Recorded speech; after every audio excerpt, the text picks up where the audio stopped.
پری term labour یا وقت سے پہلے ڈیلیوری کی وجہ سے پیدا ہونے والے بچے میں صحت کے مسائل ہوتے ہیں، لہٰذا مائی چینل ایشیا پر آج میں ڈاکٹر طاہرہ نسرین آپ کو پری ٹرم لیبر کی کچھ معلومات دوں گی۔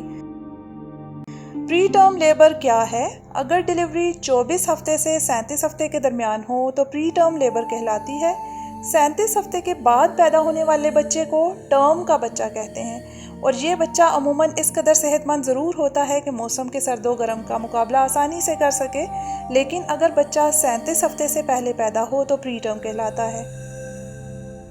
پری ٹرم بچوں کو بھی 2 گروپس میں تقسیم کیا جا سکتا ہے، ایک گروپ ارلی پری ٹرم اور دوسرا لیٹ پری ٹرم کہلاتا ہے۔ ان میں لیٹ پری ٹرم بچے قدرے بہتر ہوتے ہیں اور 34 سے 37 ہفتے کے درمیان پیدا ہوتے ہیں۔ 34 ہفتے سے پہلے ارلی پری ٹرم بچے پیدا ہوتے ہیں اور صحت کے اعتبار سے سب سے زیادہ خطرے میں ہوتے ہیں۔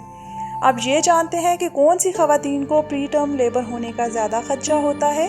یاد رکھیں، خدشہ یا رسک ہونے کا مطلب یہ ہرگز نہیں کہ ضرور پری ٹرم لیبر ہو جائے گی۔ نیز اس پیچیدگی کے ہونے میں عموماً ایک سے زیادہ وجوہ کا عمل دخل ہوتا ہے۔ اگر پہلے پری ٹرم لیبر ہو چکی ہو تو ایسی خواتین میں یہ عمل دوبارہ ہونے کا خطرہ ہوتا ہے۔ اس کے علاوہ وجوہات میں جو وجوہ شامل ہیں ان میں بچہ دانی کے منہ کا کمزور ہونا یعنی سروائیکل ویکنس، ویجائنا میں انفیکشن کا ہونا اور نتیجتاً بچے کی حفاظتی جھلی کا کمزور ہو کر پھٹ جانا، بچہ دانی کا زیادہ پھول جانے کی وجہ سے پیدائش کا عمل جلدی ہونا مثلاً ٹوئنز، یا بچے کا پانی زیادہ ہونے کی وجہ سے ایسا ہونا۔ اس کے علاوہ بچہ دانی میں کوئی پیدائشی نقص کا ہونا۔ پری ٹرم لیبر کا خطرہ ہونے کی صورت میں بچاؤ کا کیا طریقہ ہے؟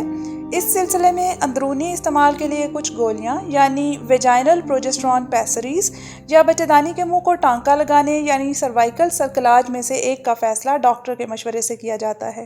اس کے باوجود اگر پری ٹرم لیبر ہو جائے تو اس کا علاج کیا ہے؟ اس کا علاج پری ٹرم لیبر کی تشخیص میں پوشیدہ ہے۔ 37 ہفتے سے پہلے ہونے والا ہر درد لیبر کا نہیں ہوتا، لہٰذا پری ٹرم لیبر کی تشخیص عموماً مشکل ہوتی ہے۔ اس سلسلے میں ہونے والے تشخیصی ٹیسٹ میں ایک خصوصی الٹرا ساؤنڈ کیا جاتا ہے تاکہ بچہ دانی کے منہ یعنی سروکس کی لمبائی سے اندازہ لگایا جا سکے کہ آیا پری ٹرم لیبر شروع ہو چکی ہے یا نہیں۔ اس ٹیسٹ کی سہولت عموماً موجود نہیں ہوتی ہے، لہٰذا کچھ گھنٹوں کے وقفے سے اندرونی معائنہ کر کے بھی یہ اندازہ لگایا جاتا ہے کہ لیبر کا عمل آگے بڑھ رہا ہے یا نہیں۔ پری ٹرم لیبر کے نتیجے میں پیدا ہونے والا بچہ خصوصی توجہ کا حامل ہوتا ہے۔ اس سلسلے میں ماں کو کچھ انجیکشن دینے سے بچے کا سانس لینے کا عمل بہتر ہوتا ہے۔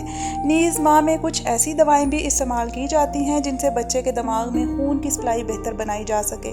اس سب کے باوجود بچے کو پیدائش کے فوراً بعد تفصیلی معائنہ کروا کر بچوں کے ICU میں داخلے کا فیصلہ کروایا جاتا ہے۔